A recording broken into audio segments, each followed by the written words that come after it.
ஏன்ட்ட சரசம் பண்றக்கே ஓட்டாப்பே உங்களை பெற்றுறாங்களா? ஓகே, டிஸ்கஷன் ஆரம்பிக்கலாமா? பெண்கள் பீரியட்ஸ் டைம்ல கோயிலுக்கு போக கூடாது, தீட்டும்பாங்க. ஏன்? இதோட ஆன்சர் எனக்கு தெரியும். மூஞ்சியும் முகர கட்டுங்க. கேள்விப்பட்டிருக்கீங்க கோயிலுக்கு போக கூடாதுன்னு. பிகாஸ் பழங்காலத்துல, அதாவது பீரியட்ஸ்லாம் அப்பெல்லாம் வந்து நாப்கின்ஸ் இந்த மாதிரி எதுவுமே இருக்காது. ஸோ அதனால வந்து பீரியட்ஸ் வந்து ட்ரெஸ்ல ஆயிடுச்சுன்னா அது ஒரு மாதிரி வெளியில பாக்குறதுக்கு வந்துட்டு ரொம்ப ஆக்வர்டா ஃபீல் பண்ணலாம். ஸோ அதனால வந்து அந்த டைம்ல பெயினும் அதிகமா இருக்கும். ஸோ அதனால வீட்டுல ரெஸ்ட் எடுத்தா ஓகே அப்படின்னு சொல்லிட்டு பெரியவங்க வந்துட்டு சொல்லுவாங்க.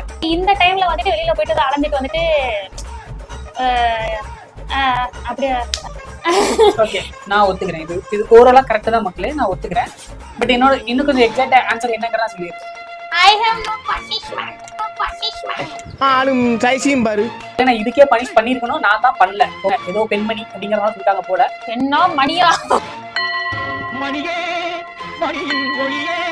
கேட்கல. ஹலோ, நானும் பல கேட்கல. இருங்க, ஆன்சரை ஃபுல்லா சொல்லுங்க. மக்களே இருங்க மக்களே, நான் சொல்றேன்.